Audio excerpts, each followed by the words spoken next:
story is not just my story. My story is the story of millions of men around the world. We've all endured in some way, shape or form. And what I will talk to you about today on the podcast, for people listening, it may hold up a very, very strong mirror. My brother would pour into me. And it started with, like I said, pinning me against the walls and screaming in my face and calling me things. And then that extended into abuse sexually. And at the time, I didn't feel strange about it. There was a knock at the door and it was my brother. And I knew something was wrong. And he walked in, he said he's murdered someone. I came, the boy whose brother murdered someone. That's how I saw myself. Couldn't make friends, I couldn't speak to anyone. I was paranoid constantly. And I stayed like that for years. I had become so addicted, not to necessarily the drugs, but what the drugs did. The truth sets you free. The truth is how we move forward into our healing. But what we do with the truth becomes how we heal.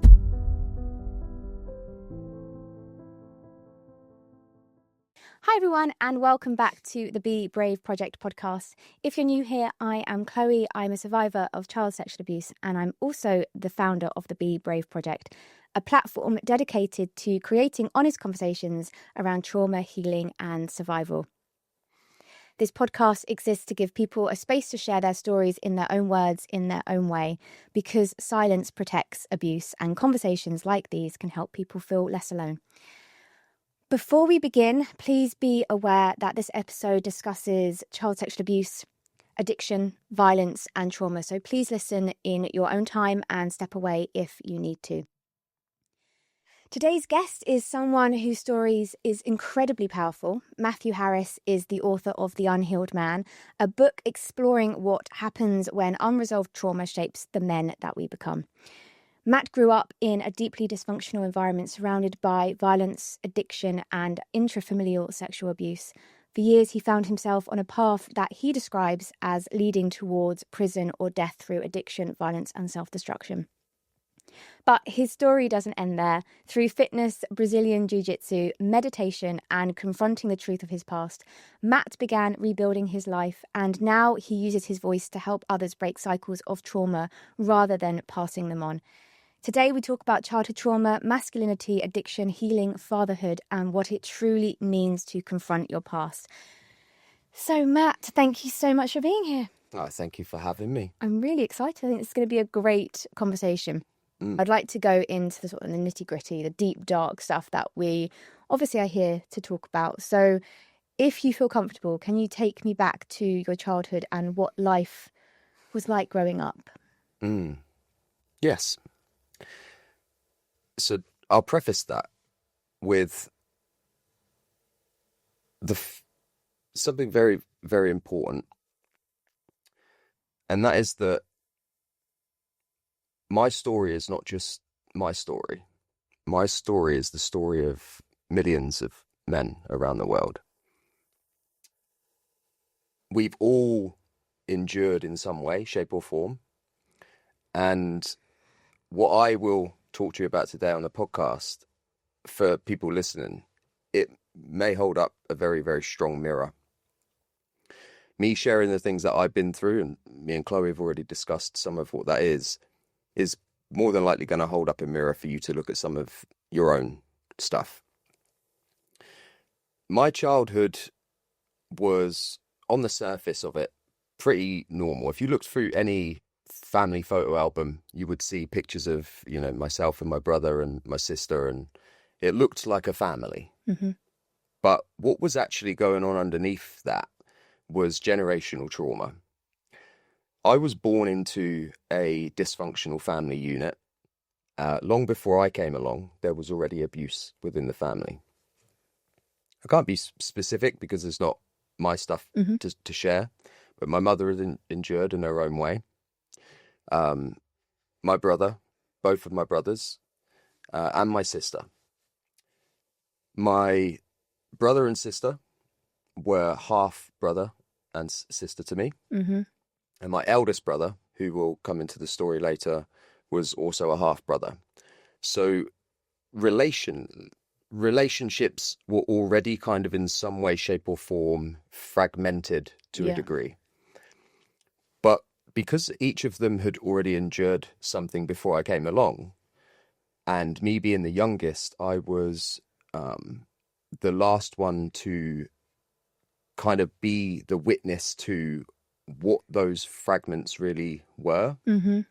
And so I was not just part of the story, I was an active participant in watching how generational trauma had affected each and every single one of the people in my family.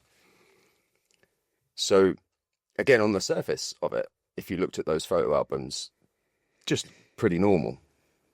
But what was really going on beneath that was fractures.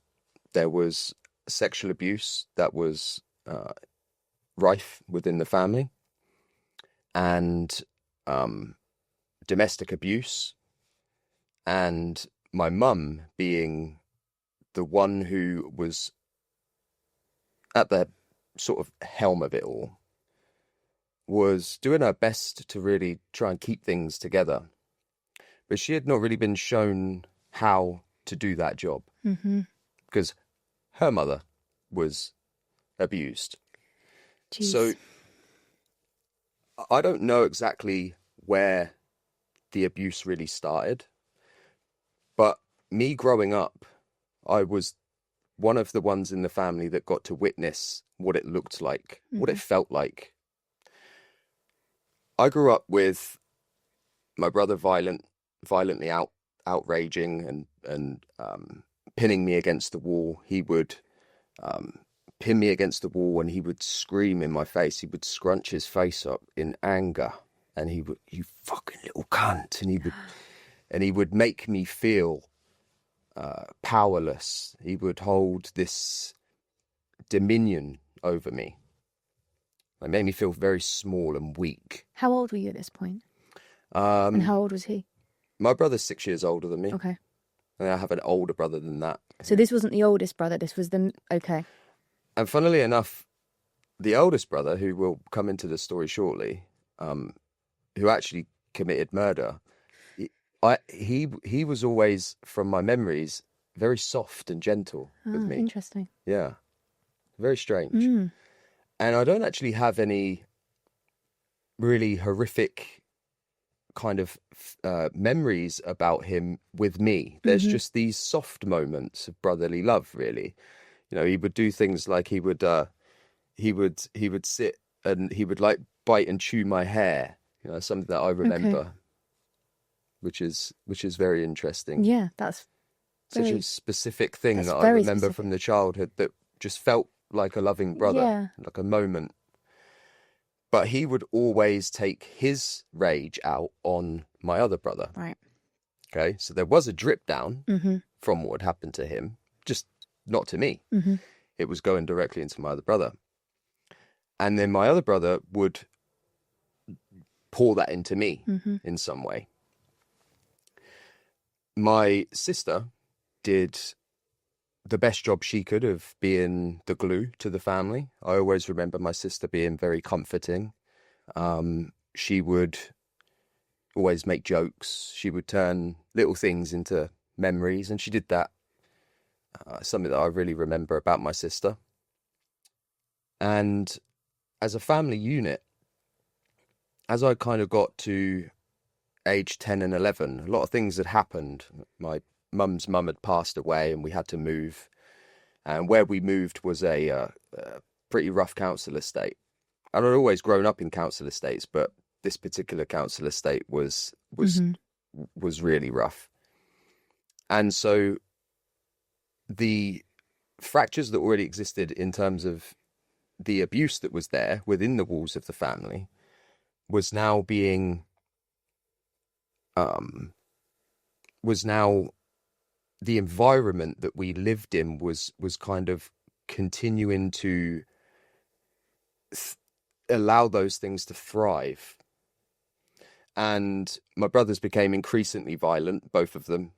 They became products of what their environment was, but also their trauma was. And I witnessed a lot of things as a young boy that were terrifying, but at the same time, I felt safe around them because though my brothers were the way they were always protecting me. Okay. It's a very strange and complex thing. Like you were saying before we hit live, trauma and what it looks like. It's just very complex. It's not very straight lined. It's very difficult to kind of articulate. Yeah.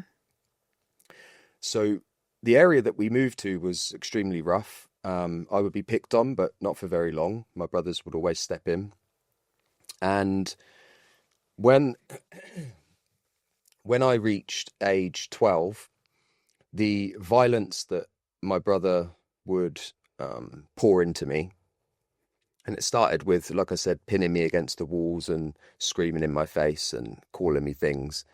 Then it would turn into kind of more snappy kind of violence, pulling me and, pushing me around and pinning me to the bed. And then that extended into abuse sexually. And at the time, I didn't feel strange about it. I felt like it was better than him being violent. Mm-hmm. It was better than being pinned against the wall, better than being called a little cunt. Yeah. It felt in some strange way like a form of affection. Yeah. And a strange form of love. Yeah. And he never told me to stay quiet about it. He never threatened me about being quiet about it. He never said he was going to hurt me. He just didn't have to. I think what was already there in terms of the power and the authority. He knew. Yeah. So I never spoke out about it. And within a year from that point was when what I call the second fracture, which was the major fracture for the family, actually occurred. And I'll talk you through the exact moment. There was a knock at the door, and it was my brother. And my mum answered the door, and he was just bawling in tears. And it was strange for me to see him in tears like that because I'd never really seen him cry. He was always had a sort of shield, an armor, a masculine encasing. So I'd never seen him like that before. And I knew something was wrong. And he walked in, my mum took him in her arms, and he said, look, he's done something. I could kind of make out that he was mumbling and trying to sort of communicate something. His words weren't coming out. He said he's killed someone. I was like, what the fuck? My mum told me to go in the other room, and through the wall I could just hear him telling my mum that he was forced to clean blood off of a bar, blood and bits of skin. Oh. Yeah. And he said he's murdered someone. And I remember being really confused about what was going to happen now. Like, what happens now? I don't understand where this goes. I know we all kind of knew that my eldest brother might do something eventually. He was always in and out of hospital, self-harming and abusing himself, and yeah, he'd been in and out of prison a few times already. We always knew that he was capable of doing something, and so I was confused, but I also kind of was connecting dots, like, he's done something that we all kind of knew that he would eventually. He was going to get involved in something.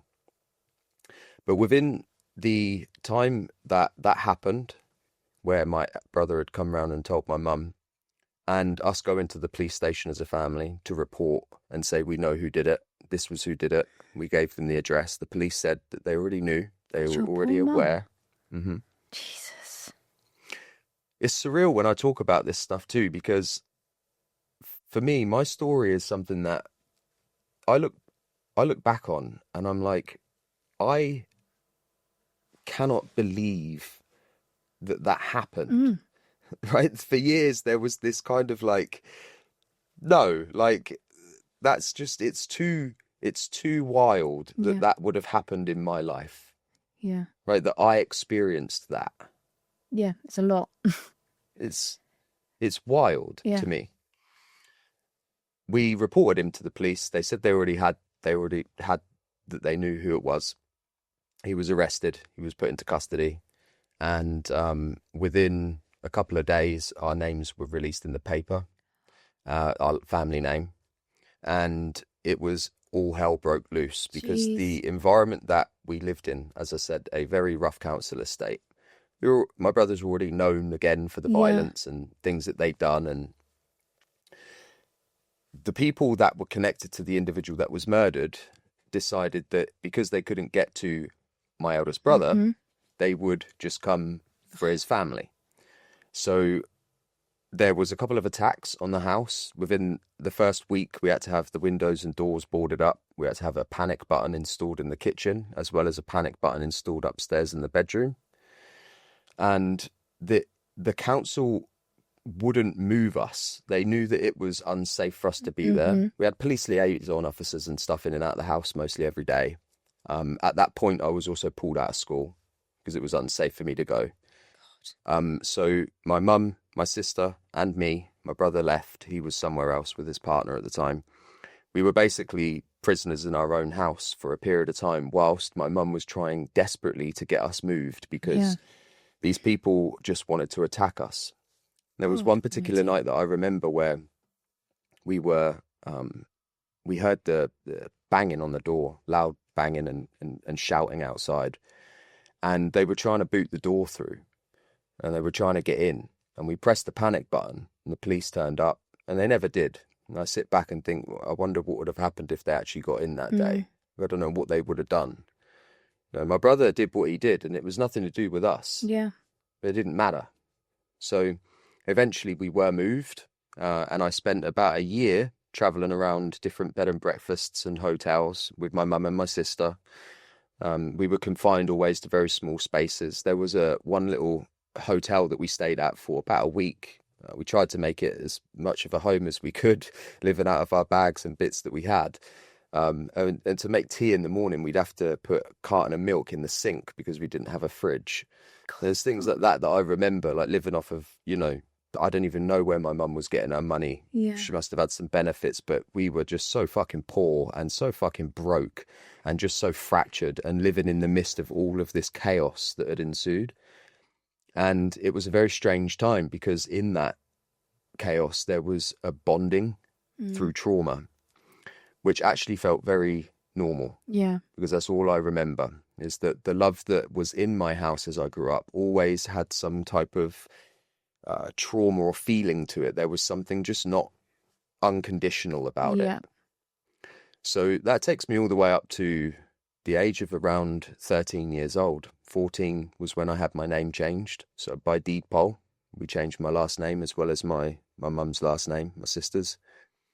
And within that year of travelling around, I was then we relocated and I was finally told that I could go back to school.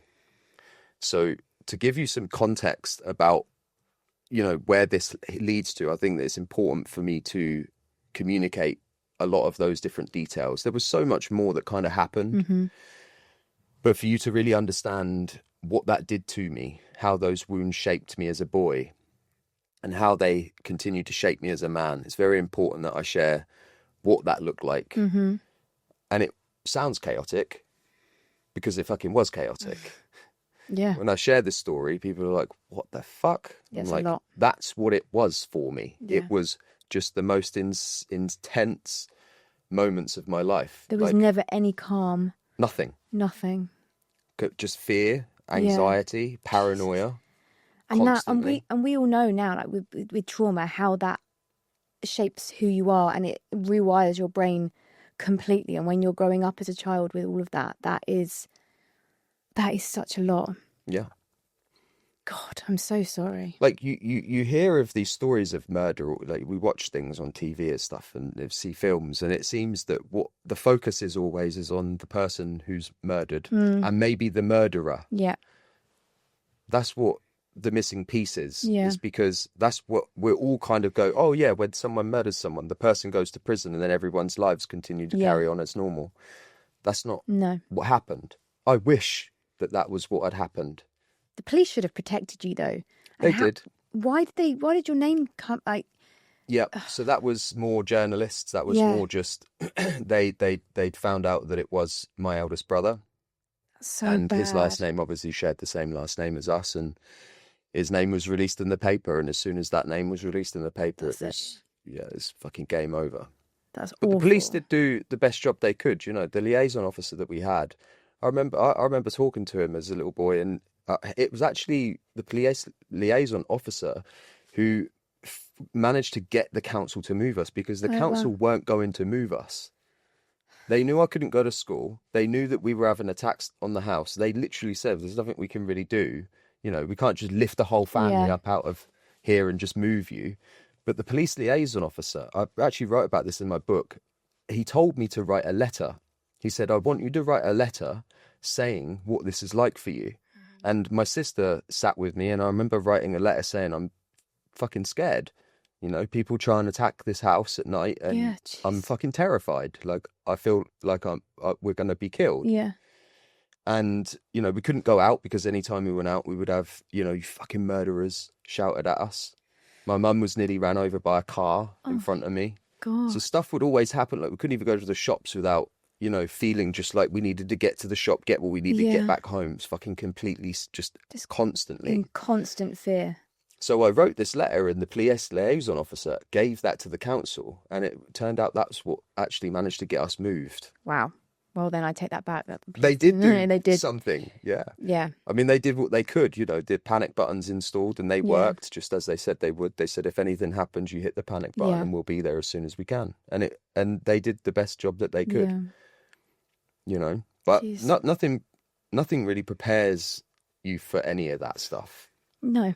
And especially when you're a child, you should not be in that situation. Yeah. You should be in a situation of calm and safety, and you should be going to school and having a normal life. Yeah. Yeah. How many years did you have out of school?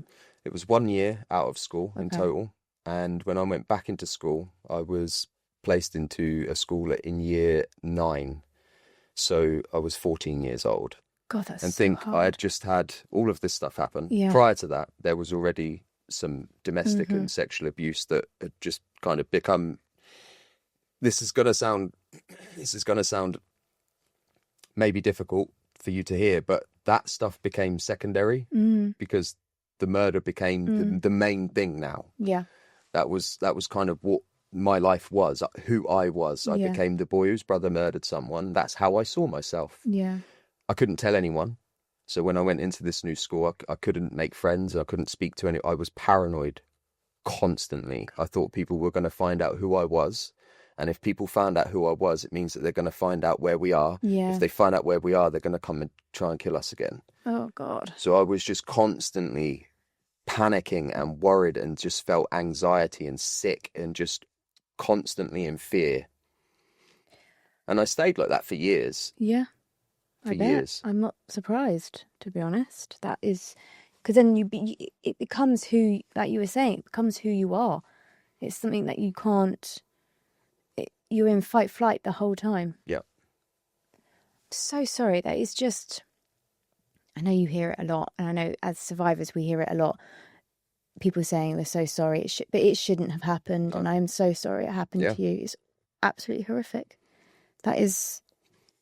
I think one of the most important things that I've taken from it, though, is that, and I do this with things in life anyway, I always try to go, well, if that didn't happen, then maybe this wouldn't have happened. Yeah. And if that didn't happen, then maybe this wouldn't have happened. Mm-hmm. And the reality of the situation is that if my eldest brother never did what he did, we probably were never getting out of that council estate. Yeah.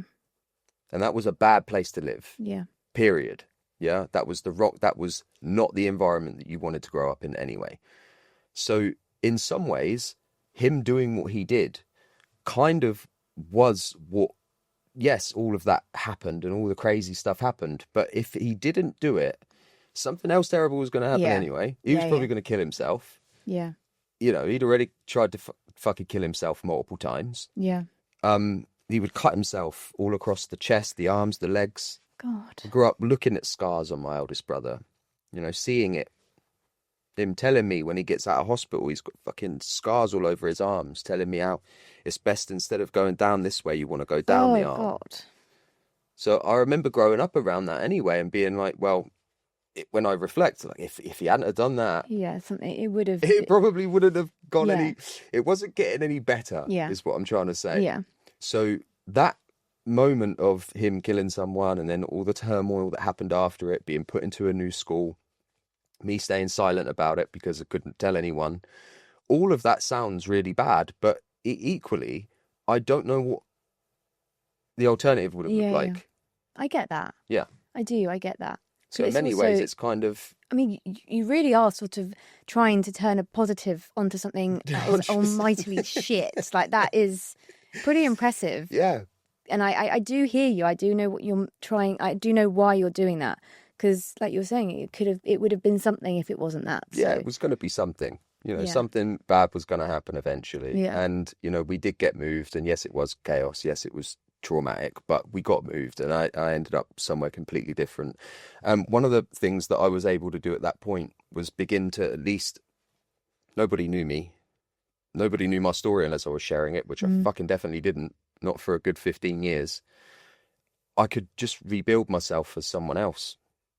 That's kind of what I did. Yeah. When I went into that school, yes, I was, you know, paranoid and worried that someone was going to discover me. And when they didn't, weeks turned into months, months turned into a year, and like no one knows who I am. Then things started to take a little bit more of a turn with regards to what I did with that pain. Yeah. What I did with what I held. Because I didn't just as a kid go, oh, all that's behind me now. Yeah. I mean, I can just move on in a positive way. You think that you're moving on, but you're moving it on in a very traumatized, and we all know how that kind of shows up in lots of different ways, and you don't understand it at the time, do you? So you think that you're okay, you think that, you know, you've moved on, you're not thinking about, or you do think about it, but it's very much one of these, you think about it, but you kind of go, oh, it's fine, I'm fine now, I'm okay, I've got friends and I'm happy and I'm doing whatever the situation may be. And actually it's showing up in so many, it slowly comes into play. So in terms of, you went back to school, like you said, you kind of repositioned yourself and who you were, and you became someone different. So can you talk us through then what happened after you started that change, I suppose? Yeah, 100%. The world is a mirror. I spoke to you a little bit about before we hit record today about the mirror. And my world became outwardly just what the internal chaos was. So, you know, I attracted other people, other, you know, friends that had their own shit. I found drugs pretty quickly. You know, I was like 15 before, you know, I was already smoking weed, rock, burning holes in my clothes with hot rocks, and getting hold of speed and doing speed at the park and drinking. I was 15 years old and was already doing those things. Those things just felt normal to me because that's what I remember seeing. That's what I remember watching. Yeah. That's what I remember seeing that my brothers did. Yeah. And now I'm just doing the same thing. So it wasn't, you know, I wasn't going, oh, I need to change the path now. And, you know, all of that's behind me. I've got to rebuild to be a better person. I was like, I'm a piece of shit. I'm the boy whose brother murdered someone. And now I'm just going to continue to do what it is that they did. Yeah. And so I just continued the path that I thought was let out. The path for me was continuing to do drugs and mask and numb. I mean, it felt great at the time because at the time doing, you know, drugs just meant that I was out of my mind. Yeah. And if I'm out of it, then I'm not in it. Exactly. And if I'm not in it, then I don't have to figure out what that was. Yeah. You know? So I numbed for a period of time. I finished school at 16 and tried to go to college. I got kicked out of college in the first year. I was tried to go back, didn't work out again. And, you know, the fractures at home, so I was still living with my mum. The fractures at home were just, it was, you could fucking fall in them. You know, being in the house, it was difficult for all of us. You know, if my sister was there, we would just, relationships just didn't feel right. You know, we all experienced this, and we all bonded by something. I think it's love, but because it's what you want from family. But I don't think it's love because it feels just disconnected. I don't know. Yeah. And so anytime that I was at home, didn't want to be at home, so I'd be out. So I spent a lot of time on the streets. I spent a lot of time getting involved in things that were only going to bring more chaos to my life. From stealing, you know, and it started off just stealing anything from shops. I'd go in with a duffel bag and I'd clear shelves, you know, stuff into the bag and just walk out. There was no bounds to what I was doing. You know, it was like, I'm just going to keep going down this pathway. That's what I know. So I'm just going to keep doing that. And between the ages of 17 through to 20 were completely, I was on drugs every day of my life. Like, I took drugs 3 years straight. And even up until a couple of years ago, I would have never have said I was addicted to drugs. But when I look back, that's what a drug addict is. I had become so addicted, not to necessarily the drugs, but what the drugs did. And what the drugs did and what the chaos did is it just didn't let me think about anything that needed to be thought about. Yeah. That's what I lived in for years. I had close shaves with death a couple of times. We, you know, was out one night and flipped a car. Got out of that completely unscathed. I still today have no idea how. Jeez. You know, I've cleaned out grow houses, come this close to being arrested. I mean, like, multiple times. Like, I look back now and I think, how the fuck did I manage to get here? And that's really the beauty in beginning to heal. Yeah. And the transformation that takes place, because that's how we get here. Yeah. It wasn't chance. It wasn't by accident that I started to change things. It was intentional. Yeah. That's so true. I don't think I knew it was intentional at the time when I started, but it is intentional. That is a lot. And I can relate to the wanting to quiet the noise. I've never taken drugs because I always, in a really weird way, I was so scared of taking them because I didn't want to be out of control. And I had no idea how it was going to affect my body. And I've always wanted control over my body and who I am.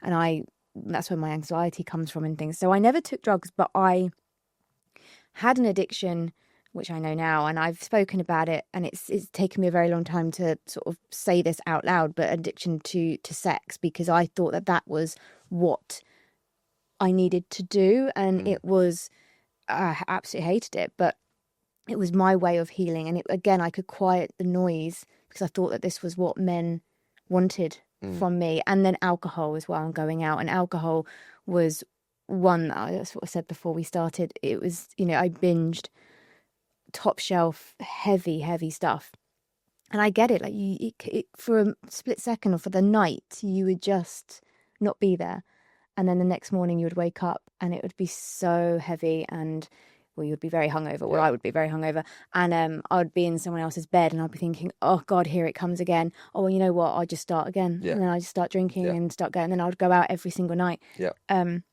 So I totally get, and I'm sure many people that are listening to this podcast that are survivors have been addicted to something, whether it's drugs, alcohol, sex, whatever, food.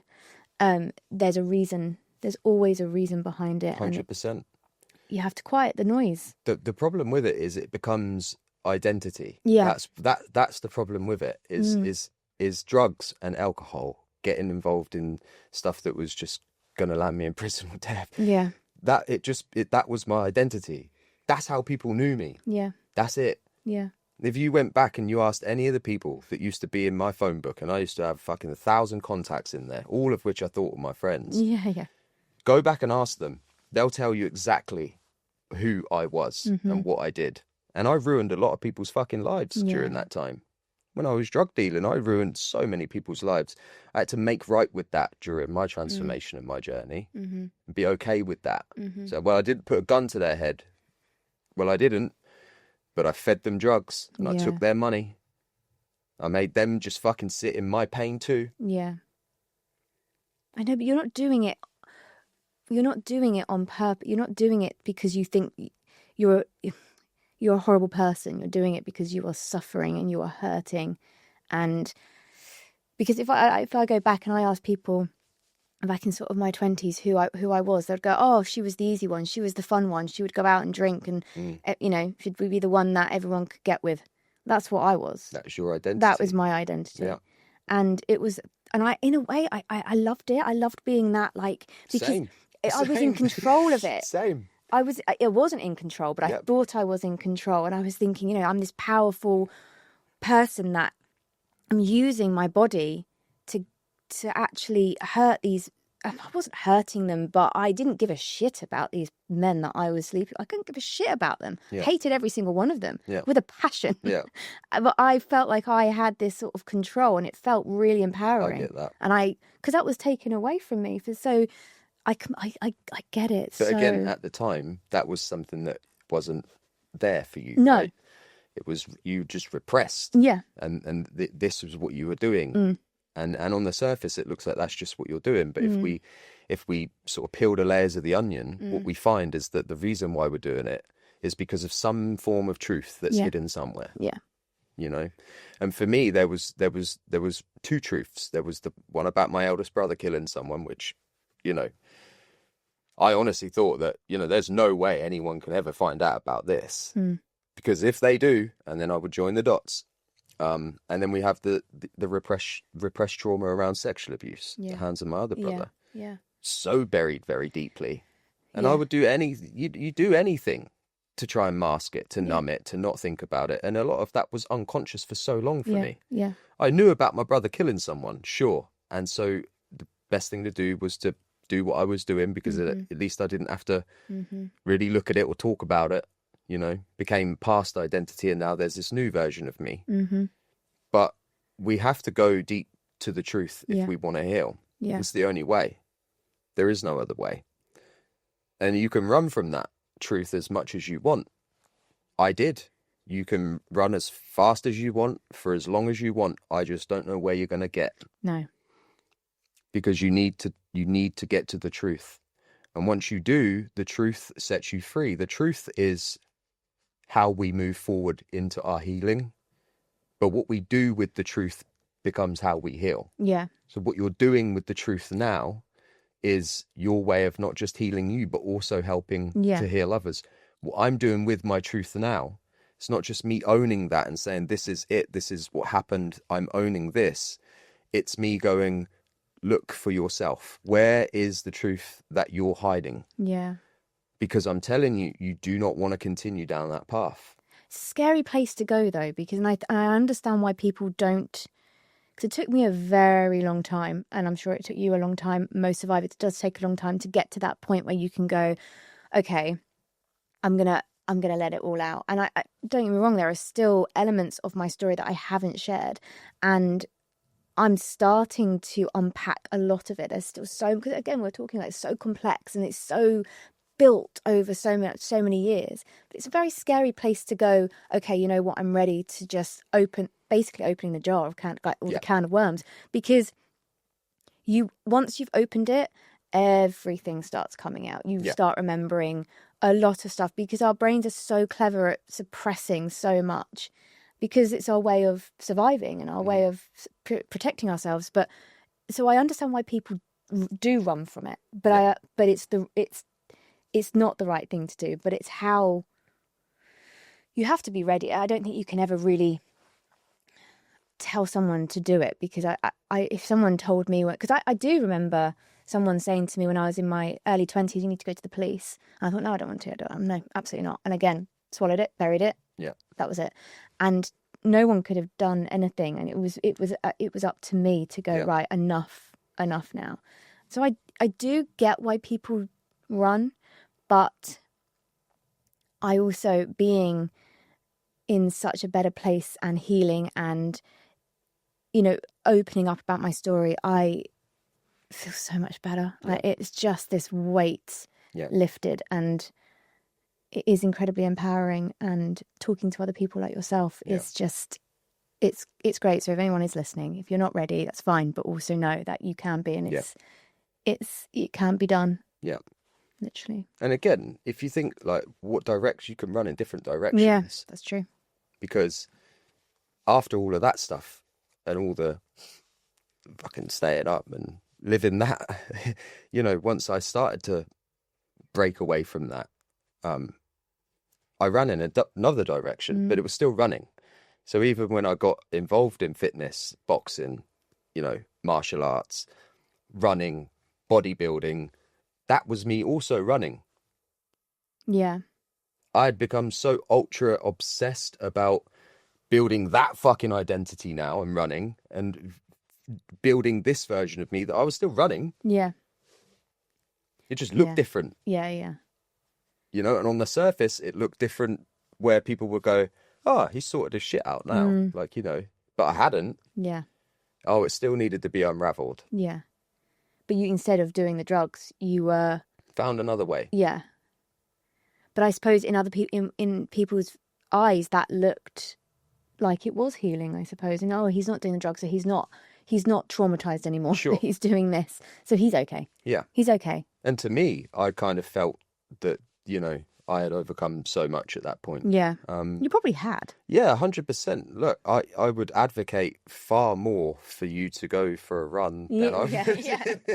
Than to take drugs, that could do that, but also do it with a level of awareness, right? Where you go, if you're working, for example, some people, I did it. I got so focused on like building business, money, success, and at the time it's great, but actually what that was for me, and when I look back on what that was for me, it was a way of me continuing to run, but also a way of me going, okay, if I build success, a body, and I do these things, then people around me will not see that I'm wounded, and therefore if I just keep building and building and building that. But the man can look very much together. The man can have the body, the money, that he can have the success. But if the man has not looked at the truth that he has been running from, it is not going to be successful for very long, because eventually stuff will unravel. And some people go years, decades down that path, but eventually it unravels, they lose it all. We've heard stories of people fucking, oh, he was with this person for how long? 20 years, what? And then he cheated on her, or she cheated on him, or, then this happened, or it's because it's all going to unravel at some point. So the sooner you do the work, the better. Yeah. So, you're right. Don't, if it doesn't feel like the right time, cool. Maybe find a way to bring it about though. Because for me, there was certain pathways to healing that really helped. And I think that's what you've got to try and find. Like, you've got to try and find a pathway to your healing. Because it's not just one thing. Well, no, because healing isn't linear, is it? It's constant. It's not, like you're saying, it's not one thing that's going to miraculously make it all better. No. You've got to continue to work, like whatever that may be.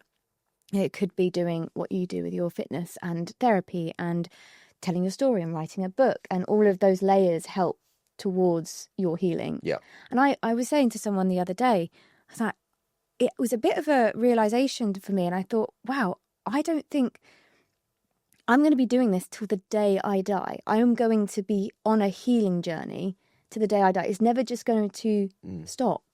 And I think that's another thing we have to remember is for anything really, not just survivors of child sexual abuse and trauma and things, but kind of life, I suppose, where you have to go, you know, you're always going to be on that journey. It's never going to just be okay.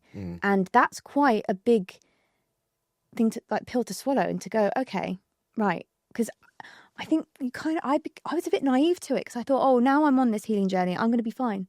I'm going to be okay. And there are days where I'm not okay. Yeah. And I think, why am I not okay? I'm doing this and I'm doing that and I'm having my therapy, but it's not, well, like we keep saying, it's so complex. It's not going to ever just be okay or go away. But the more work we put into it, the better it does become. And I think that's really, really important. Yeah. I'm very conscious on time because we've got 10 minutes. And I really want to ask a few more questions. I specifically want to ask in terms of like fatherhood, because I find this really interesting when you become a parent, when you have been through trauma. I'm a mum to an 8-year-old little girl. Have you got girls? Yeah. Yeah. They're very healing. Yeah, they are. But then I do struggle when it comes to my trauma. It might be slightly different from a male's perspective to my, which is what I really want to ask you, because I do struggle with men. I think I spoke to you about this yesterday when we were speaking. I do struggle with men, and I always have. And I'm really, really trying not to put my trauma and my issues onto my daughter, and not allow her to be scared, and not making her a man hater and all of this, because it's really tricky, because I am worried for it, because I know the dangers are out there, and I've seen it firsthand, you know. So how do we navigate being parents to boys and girls, and how has becoming a father impacted you in terms of what's happened to you and how you now father your 2 girls? Yeah, it's an important question. Look, I had already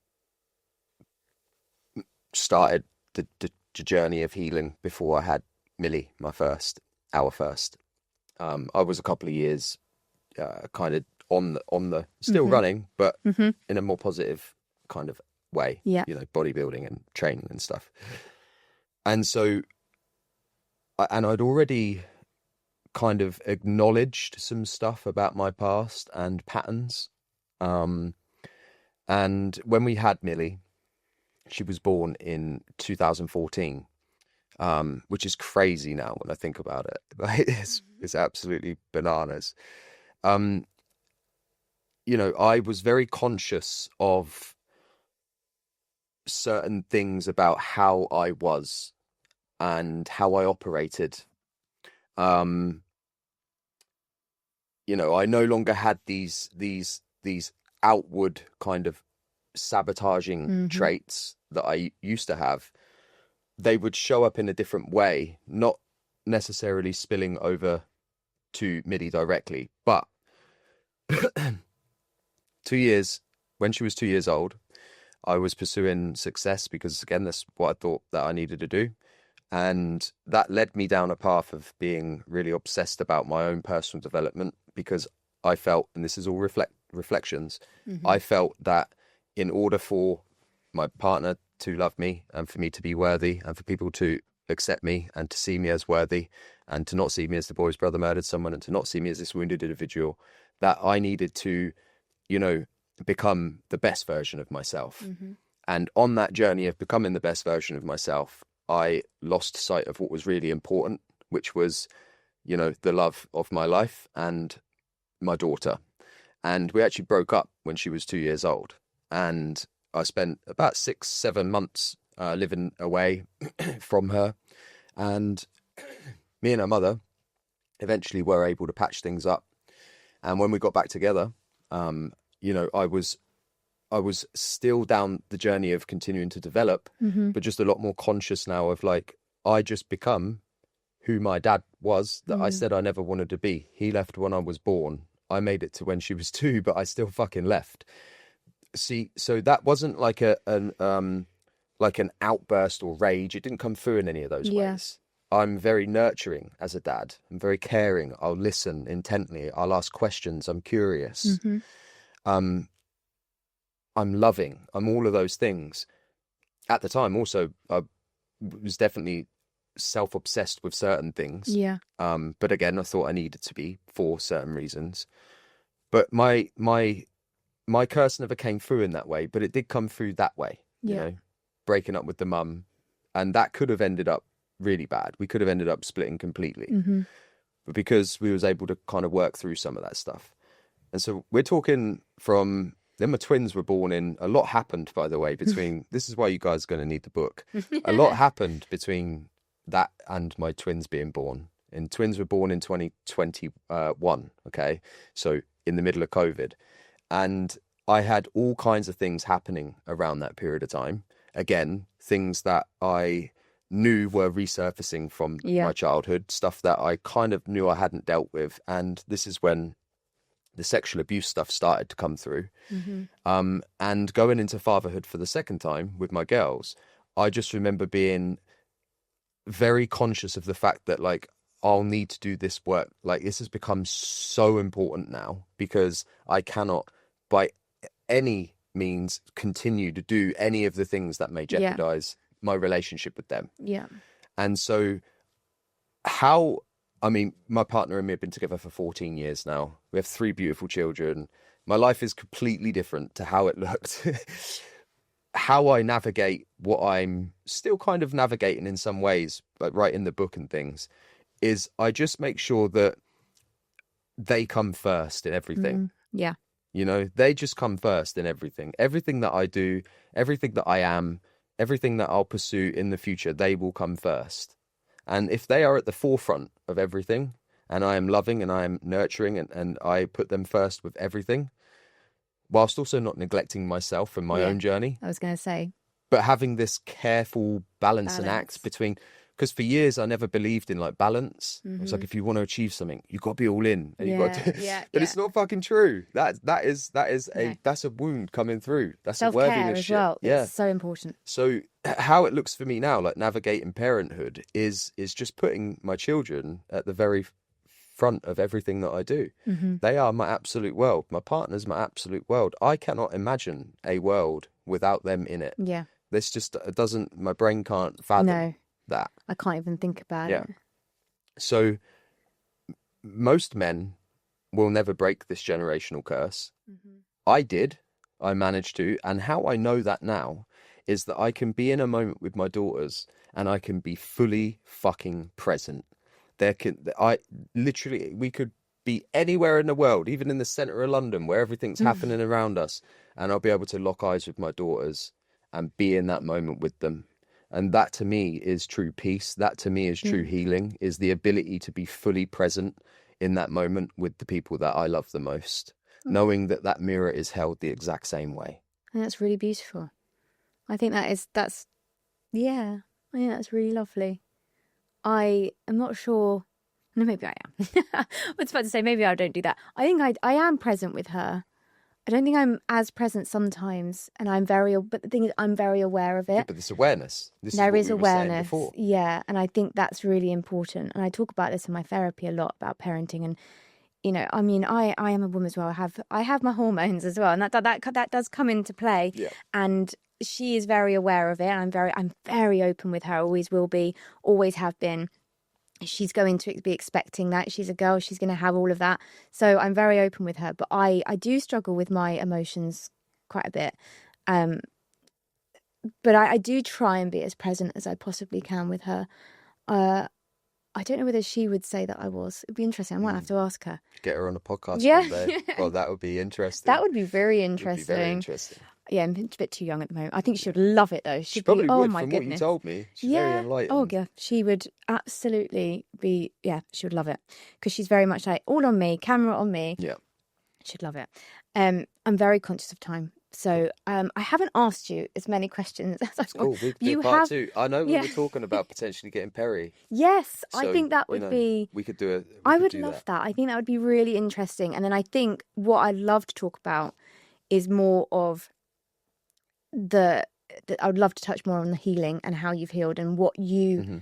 Because you say that, you've done a lot of that.